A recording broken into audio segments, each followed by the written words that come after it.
Τώρα το κάνω. Πρέπει το show να ολοκληρωθεί. Έχουμε εδώ, τι έχουμε εδώ? Τι είναι αυτό, Μπαρμπαθωμά?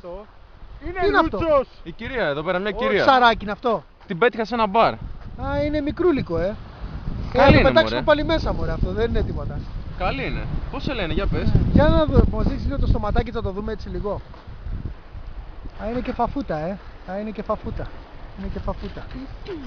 Ωραία, φίλε, το έχει πάει κάτω. Θα μας έτσι. πει στο μέρος που έπιασε το ψάρι αυτό, Αγιώρος. γίνεται. Αγιώρος, Αγιώρος. Αγιώρος. Πάλι, Στο πάλι στο Αγιώρος, Αγιώρος.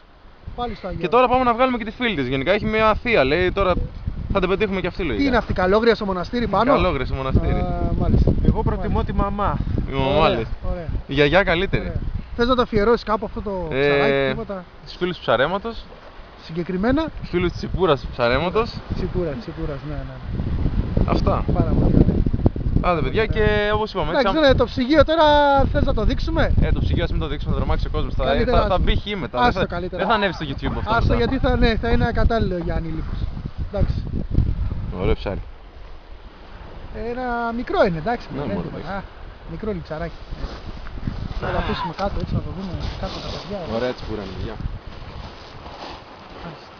Ωραία, μια χαρά.